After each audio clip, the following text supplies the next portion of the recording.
আসসালামু আলাইকুম, আপনারা দেখছেন সিবিএন টিভি ইউএসএ সংবাদ বুলেটিন। সঙ্গে আছি আমি শাহনেওয়াজ সরকার। শুরুতেই এসেনশিয়াল হোম কেয়ার সংবাদ শিরোনাম। খামেনির কড়া হুঁশিয়ারি, আপোষ করবে না ইরান।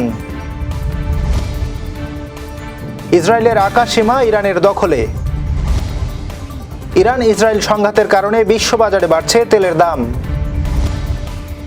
মিরপুরে চাঞ্চল্যকর 22 লাখ টাকা ছিনতাইয়ের ঘটনায় 6 জন গ্রেফতার। লন্ডনের বৈঠক পছন্দ না হওয়ায় আলোচনায় আসেনি একটি দল, দাবি মির্জা ফখরুলের। বর্ণিল আয়োজনে দায়িত্ব নিলেন বিজিএমইএ এর নবনির্বাচিত নেতারা। এবং চমকে রোগী ও লাশ পরিবহনের অ্যাম্বুলেন্স ভাড়া যৌক্তিককরণে মতবিনিময় সভা। শুনছিলেন এসেনশিয়াল হোম কেয়ার সংবাদ শিরোনাম। এবার বিস্তারিত। ইসরায়েলের সঙ্গে চলমান সংঘাতে ইরান কখনো আপোষ করবে না বলে ঘোষণা দিয়েছেন দেশটির সর্বোচ্চ ধর্মীয় নেতা আয়াতুল্লাহ আলী খামেনি। তিনি বলেছেন, জায়নবাদী শাসকদের প্রতি কোনো প্রকার দয়া দেখানো হবে না এবং ইরান শক্তভাবে জবাব দেবে। মঙ্গলবার সামাজিক যোগাযোগ মাধ্যম এক্স এ দেয়া এক পোস্টে খামেনি বলেন, আমরা অবশ্যই সন্ত্রাসী জায়নবাদীদের শক্ত জবাব দেব। ইরান কখনোই আপোষ করবে না। জায়নবাদীদের প্রতি কোনো দয়া দেখানো হবে না। এই বক্তব্যের মাধ্যমে তিনি যুক্তরাষ্ট্রের প্রেসিডেন্ট ডোনাল্ড ট্রাম্পের নিঃশর্ত আত্মসমর্পণের আহ্বানের জবাব দেন। একই সঙ্গে তার হুঁশিয়ারির মধ্যেই ইসরায়েল নতুন করে ইরানের বিভিন্ন স্থানে হামলা চালিয়েছে। এদিকে সর্বশেষ হামলায় ইরানের ইউরেনিয়াম সমৃদ্ধকরণের একটি গুরুত্বপূর্ণ অংশ সেন্ট্রিফিউজ উৎপাদন কেন্দ্র এবং তেহরানের উপকণ্ঠে একটি ক্ষেপণাস্ত্র উৎপাদন কেন্দ্র লক্ষ্যবস্তুতে পরিণত হয়েছে। ইরানও পাল্টা হামলা চালিয়েছে। হামলার আগে ইরানি কর্তৃপক্ষ ইসরায়েলের বাণিজ্যিক রাজধানী তেল আবিবের বাসিন্দাদের নিরাপদ আশ্রয়ে চলে যাওয়ার আহ্বান জানায়। এই পাল্টাপাল্টি হামলার মধ্য দিয়ে ইরান ইসরায়েল সংঘাত এখন 5ম দিনে গড়িয়েছে। ইসরায়েলের আকাশ সীমা এখন ইরানের নিয়ন্ত্রণে রয়েছে বলে দাবি করেছেন ইরানের অভিজাত সামরিক বাহিনীর কর্নেল ইমান তাজিক। মঙ্গলবার রাতে টানা 2 দফা ক্ষেপণাস্ত্র হামলার পর এক্সে দেয়া এক বার্তায় তিনি বলেন, আমরা দখলদারদের আকাশ সীমা সম্পূর্ণ নিয়ন্ত্রণ করছি। এর আগে ইরানের সর্বোচ্চ নেতা আয়াতুল্লাহ আলী খামেনি ইসরায়েলের বিরুদ্ধে সরাসরি যুদ্ধ ঘোষণা করেন। 13 জুন ইসরায়েলের অপারেশন রাইজিং লায়ন অভিযানে ইরানের 100টি স্থাপনায় হামলা চালিয়ে প্রায় 450 জনকে হত্যা করা হয়। পাল্টা জবাবে ইরান চালায় অপারেশন ট্রু প্রমিস, যাতে ইসরায়েলের 5 শতাধিক হতাহত হয়েছে।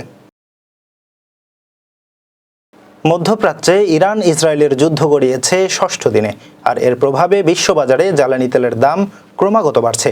বুধবার ব্রেন্ট ক্রুড অয়েলের দাম ব্যারেল প্রতি 26 সেন্ট বা 0.3% বেড়ে $76.71 দাঁড়িয়েছে।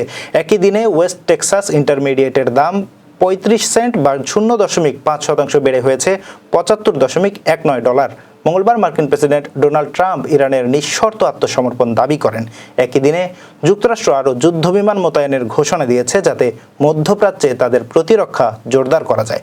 বিশ্লেষকরা বলছেন, বাজারে সবচেয়ে বড় উদ্বেগ দেখা দিয়েছে হরমুজ প্রণালীতে সরবরাহ বিঘ্নিত হওয়ার আশঙ্কায়, যেখান দিয়ে বিশ্বের মোট সমুদ্রপথে পরিবাহী তেলের 1/5 যায়। যদি ইরানের তেল উৎপাদন বা রপ্তানি বড় ধরনের বাধার মুখে পড়ে, তবে তেলের দামে আরও চাপ আসবে। তবে বিপর্যয় হলেও তা পূরণ করা সম্ভব অতিরিক্ত উৎপাদনের মাধ্যমে। রাজধানীর মিরপুরে মানি এক্সচেঞ্জ ব্যবসায়ীকে গুলি করে 22 লাখ টাকা ছিনতাইয়ের ঘটনায় 6 জনকে গ্রেফতার করেছে ঢাকা মহানগর গোয়েন্দা পুলিশ ডিবি। এ সময় তাদের কাছ থেকে জব্দ করা হয়েছে লুণ্ঠিত অর্থ, বিদেশি আগ্নেয়াস্ত্র ও একটি গাড়ি। বুধবার বিকেল 3টায় ডিএমপি মিডিয়া সেন্টারে এক সংবাদ সম্মেলনে এসব তথ্য নিশ্চিত করেন ডিবির যুগ্ম কমিশনার মোহাম্মদ নাসিরুল ইসলাম। গত 27 মে রাত 8টার দিকে মিরপুর 10 নম্বর গোল চত্বরের একটি মানি এক্সচেঞ্জ অফিসে যাওয়ার পথে স্টেডিয়ামের সুইমিং পুল ও ফায়ার সার্ভিসের মাঝামাঝি এলাকায় একদল দুর্বৃত্ত ব্যবসায়ীর গতিরোধ করে টাকা ছিনিয়ে নিয়ে যায়। মাহমুদ মানি এক্সচেঞ্জ নামক একটি প্রতিষ্ঠানের মালিক রাসেল এবং তার ভগ্নিপতি জাহিদুল হক চৌধুরী দুজনে তাদের মিরপুর 11 নম্বরের বাসভবন থেকে একটি কালো ব্যাগে ব্যবসায়িক 21 লক্ষ টাকা এবং বেশ কিছু বৈদেশিক মুদ্রা সঙ্গে নিয়ে ব্যবসা প্রতিষ্ঠানের উদ্দেশ্যে পায়ে হেঁটে যাওয়ার পথে এই ঘটনাটি ঘটে। তা সকাল অনুমান 9:40 ঘটিকার দিকে শেরেবাংলা ন্যাশনাল স্টেডিয়াম ও ফায়ার সার্ভিস এর মাঝের যে গলি, সেই গলির মাথায় পৌঁছা মাত্রই ঘটনাস্থলের পূর্ব থেকে ওত পেতে থাকা 4টি মোটরসাইকেল যোগে 7-8 জন লোক, যারা মাস্ক পরিহিত অবস্থায় ছিল, তারা তাদের পথ রোধ করে। এর মধ্যে একজন অজ্ঞাতনামা ডাকাত জাহিদুল হক চৌধুরীর মাথায় পিস্তল ঠেকিয়ে তার হাতে থাকা ব্যাগটি জোরপূর্বক ছিনিয়ে নেয়। বিএনপির মহাসচিব মির্জা ফখরুল ইসলাম আলমগীর বলেছেন, লন্ডনে ডক্টর মোহাম্মদ ইউনূস ও তারেক রহমানের বৈঠক একটি দলের পছন্দ হয়নি, যে কারণে নারাজ হয়ে জাতীয় ঐক্যমত্য কমিশনের মঙ্গলবারের বৈঠকে তারা হাজির হয়নি। বুধবার রাজধানীর উত্তরায় দলীয় সদস্যপদ নবায়ন কার্যক্রমের উদ্বোধনী অনুষ্ঠানে কথা বলেন তিনি বলেন, সংঘর্ষে না গিয়ে দুই নেতা শান্তিপূর্ণ নির্বাচনের ব্যবস্থা করেছেন। একেই বলে রাষ্ট্রনায়কোচিত নেতা। রাষ্ট্রনায়ক সবসময় জনগণের শান্তির কথা চিন্তা করে কোনো বিভাজনে না গিয়ে আমাদের একটি শান্তিপূর্ণ নির্বাচনের সুযোগ করে দিয়েছেন। অনেকের পছন্দ হয়নি, কারণ নির্বাচন হলেই তাদের বিপদ। এখন নির্বাচন নেই, তাই তাদের অনেক গুরুত্ব। নির্বাচন হলে জনগণের ভালোবাসার দল ক্ষমতায় এলে তাদের গুরুত্ব কমে যাবে, এটা তারা জানে, যে কারণে ওরা নারাজ হয়েছে। এজন্য জাতীয় ঐক্যমত্য কমিশনের বৈঠকে তারা হাজির হয়নি। বর্ণিল আয়োজনের মাধ্যমে দায়িত্ব গ্রহণ করলেন বিজিএমইএর নবনির্বাচিত নেতারা। 2025 থেকে 2027 মেয়াদের জন্য সভাপতি মাহমুদ হাসান খান ও প্রথম সহসভাপতি সেলিম রহমানের নেতৃত্বে নতুন কমিটি ঢাকার উত্তরায় বিজিএমইএ কমপ্লেক্সে আনুষ্ঠানিকভাবে দায়িত্ব নেন। এই উপলক্ষে চট্টগ্রাম আঞ্চলিক কার্যালয়ে এক বিশেষ অনুষ্ঠান হয়, যেখানে পোশাক শিল্প মালিকরা অংশ নেন। অনুষ্ঠানে বিজিএমইএর সাবেক ও বর্তমান নেতারা সবাইকে ঐক্যবদ্ধভাবে দেশের রপ্তানি খাত শক্তিশালী করার আহ্বান জানান। নতুন সভাপতি ও প্রথম সহসভাপতি তৈরি পোশাক শিল্পের উন্নয়নে একসঙ্গে কাজের অঙ্গীকার ব্যক্ত করেন। চট্টগ্রাম মেডিকেল কলেজ হাসপাতালে রোগী ও লাশ পরিবহনের অ্যাম্বুলেন্স ভাড়া যৌক্তিক ও সময় উপযোগী করার লক্ষ্যে এক মতবিনিময় সভা অনুষ্ঠিত হয়েছে। 18 জুন সকালে হাসপাতালের সম্মেলন কক্ষে এই সভা হয়। এতে সভাপতিত্ব করেন চট্টগ্রাম মেডিকেল কলেজ হাসপাতালের পরিচালক ব্রিগেডিয়ার জেনারেল মোহাম্মদ তসলিম উদ্দিন। সভায় প্রধান অতিথি ছিলেন চট্টগ্রাম সিটি কর্পোরেশনের মেয়র ডাক্তার শাহাদাত হোসেন। বক্তারা অ্যাম্বুলেন্স ভাড়া পুনর্মূল্যায়ন করে সাধারণ মানুষের নাগালে আনার প্রয়োজনীয়তার উপর গুরুত্ব আরোপ করেছেন। সভায় সংশ্লিষ্ট বিভাগের কর্মকর্তা ও সেবা গ্রহণকারীদের প্রতিনিধিরাও উপস্থিত ছিলেন। আমরা যদি ওই জায়গায় যদি রেকটিফিকেশন আনতে না পারি, আমরা যদি ওখানে সংস্কার করতে না পারি, তাহলে কিন্তু আলটিমেটলি ওই জায়গা থেকে রন্ধ্রে রন্ধ্রে রন্ধ্রে রন্ধ্রে এই দুর্নীতিটা ছড়িয়ে যাবে। কাজে আমি মনে করি ওই মিটিংয়ে যদি আপনারা মনে করেন আমাকে থাকতে হবে, আমি থাকবো। আমি স্পষ্ট বলতে চাই, কোন ধরনের অন্যায়, শোষণ এগুলি আমরা পছন্দ করব না।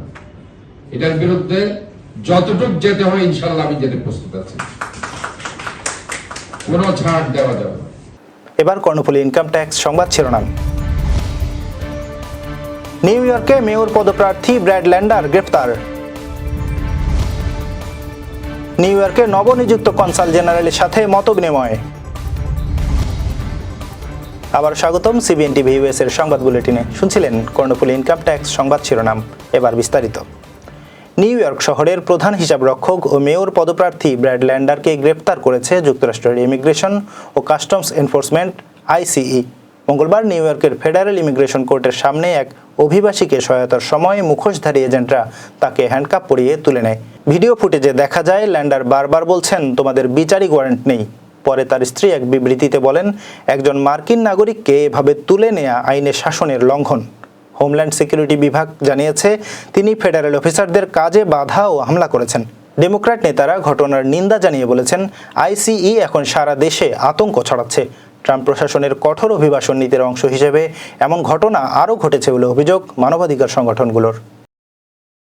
নিউ ইয়র্কে বাংলাদেশ কনসুলেট জেনারেলে নবনিযুক্ত কনসাল জেনারেল মোহাম্মদ মোজাম্মেল হকের সাথে প্রবাসী সাংবাদিকদের এক মতবিনিময় সভা অনুষ্ঠিত হয়েছে।